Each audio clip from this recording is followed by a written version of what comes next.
the R from Kalista, you can chain Onivia's Q. And this is a kill lane into Renata. Renata doesn't function well. Cross map to try to deny as much of the invade as possible onto JunJia. Meanwhile, in the bottom lane is Viper picking up first blood with On, and HongQ gets another solo kill. Hell yeah. So, hey, maybe he'll be useful late game. Maybe he'll be another mid laner. Maybe 2 mid laners are better than a mid laner in a support. Have you ever done that math? No. we're learning with everyone else. We're all learning. Mike and eggs. Oh, this is not going to work well, as the egg will be procced here. We'll see if JDG can finish it off, but Knight's able to do a lot of damage back on a Vampire. It'll just be the 1 kill in favor of BLG, and the bird will live. 9 Kalista, and then we take Onivia later in draft, guys. We flex the Onivia, all right? So far, scoreboard's looking good. That's all I'll say. BLG up 2,000. They're going to get all 3 of these grubs. Viper, again, with that significant CS lead. Now isolated here with GALA in the bottom lane, but in the mid lane, now On's going to be in trouble again. This time, no egg by his side. And so he will meet a grim fate, cracked open and taken down by the lights anyway. And that'll certainly mean this dragon goes over. Shin's going to be able to take it down. Well set up by On. Toward 2 points of W. You know, you can make sure you close out that gap. Vampire does lose his flash, and yeah, again, I just don't think JDG ever wanted that fight. HongQ just completed and taking it down with the help of his bottom lane. JunJia doing his best to get some control over this. Ward snuck in by Vampire. On's gonna pop the sweeper. Meanwhile, trades top. Maiden's been dropped. Death Realm used. Just gonna delay. Meanwhile, it's gonna be Knight teleporting in to be able to join his top laner upon his emergence from the Death Realm. Xiaoxu didn't even see it coming, and will go down in a 3v1. HongQ gonna drop his ult, as I think there are more interview media requirements for those guys. Another dragon going over to JDG is concerning for me, though. Yeah, they're gonna drop it. I mean, Shin is nowhere nearby. What gold can BLG get off this? Doesn't look like they want the greatest mid laner the LPL ever has had. And again, so far, it's been HongQ with that success. Even if you take into account both games that JDG have lost and both games JDG have won today, still the highest win rate mid laner. And gonna impact the map and be damn good at it. Victor's not that champion. You're playing for lane, you're playing to scale. So far, he's done a nice job of getting resources for himself, even if he's gonna have to give away some here. As Herald was dropped topside for BLG as they secure the top outer turret. We have a 2v1 opened up here. In the bottom side has has the Death Realm issued onto him, and the rest of JDG's rolling up to make it an unfair fight. Once he re-emerges, getting a bit of a taste of his own medicine is Bin, as it'll be a shutdown picked up for the Vi. Don't agree with Bin burning the flash there. He was against 4. Is trying to buy as much time as he can for Knight, who with 3 grubs has been able to get 4 plates for himself and a lot of work on that top inner turret. And frankly, with Bin going down then, maybe there's a look at this dragon. Bin does have TP available. No flash, no Maiden, though. As JDG going to reset to fix top one. Bin's pushing bot. Mid's a handshake.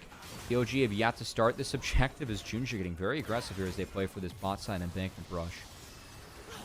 Risky play, but it looks like JDG do not want to sit and wait for the next dragon. They want this one right now. A big Glacial Storm is here for On, but he gets crowd controlled and Fate sealed back in. Gonna be a big hostile takeover. It lands onto Bin, but already JunJia has gone down. Viper's picked up his first kill. Knight's in the Death Realm. He dashed away with the Abscon, but the dragon's already gone. The way of Bilibili. They are able to even up the count, and now looking for advantage in numbers. On to Xiaoxu, they go with the Grand Starfall, and the Mord is now down. 2 kills in the hands of BLG, and they might have just found their opening. Again, for JDG, I'm kind of down with them fishing around, using Victor lasers to poke. Maybe you can get something, but committing to the full fighter into the river is a little risky. On's going to fall. It's on to On. The Onivia egg is still popping. It's not down just yet. Finally, the Boomerang Blade will take it, but HongQ will die in response. Viper gets on the board once again, and now Knight's hungry for more. Takes Vampire down, and it's 4 kills in the extended fight for BLG.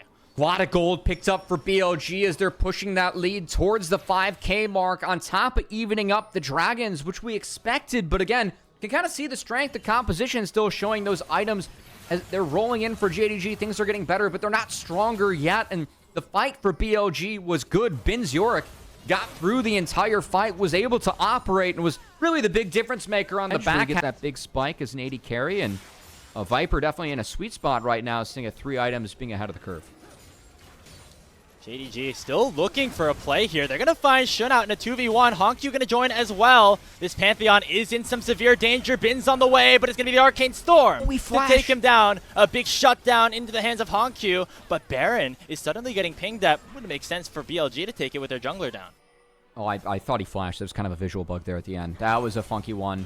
That's a nice gap, though, for JDG. Like, a lot of times when you're on the back foot in these games, you do have to find those small windows where you can still be aggressive to get stuff. It's not about just sacking in the game, but we're still at the item break point and the part of the game where I just think that the Maiden is so scary on Bin. And Bin very, very good at Yorick and controlling the pet and the Maiden and making sure that he's doing his best job at putting down pressure and then being effective in the team fights. He really, really plays the champion well.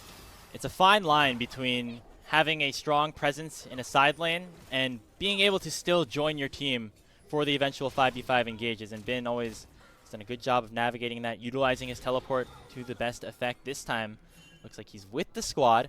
He wants to make sure his team's able to pick up Chemtech's soul point. I feel like JDG should have learned their lesson by now. It would be very risky for them to enter at this point, but it looks like instead they will go for the fight. JunJia has his smite available. He's stolen a number of objectives already in this series. Can he find it again? No. It's immediately bursted down by BLG without much to say about it. Wall cuts off Vampire for a little bit, but JDG are still hunting. They're still looking for a fight. Knight goes for the chain, not going to find it onto GALA, but he's still being singled out. Death Realm onto Shun, on tank very low, with that Arcane Storm starting to do a lot of damage. The egg is out, but now HongQ is trapped into the Bin's burst. There goes Viper, gets the kill onto GALA, and that might be the fight that breaks the camel's back. Knight is going to be able to run Xiaoxu down, and JDG had their fun, but now it's time to bow down to the Knight that rules this realm.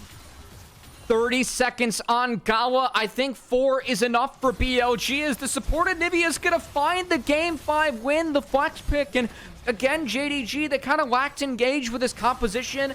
I think they played this one too fast. I think they didn't wait for their windows to come to them and BLG punish. It's 5 seconds on Vampire, 10 seconds on GALA. That should just be it. Bilibili Gaming, they retooled their roster. Wow. They repaired their mistakes, and now they want revenge internationally. 3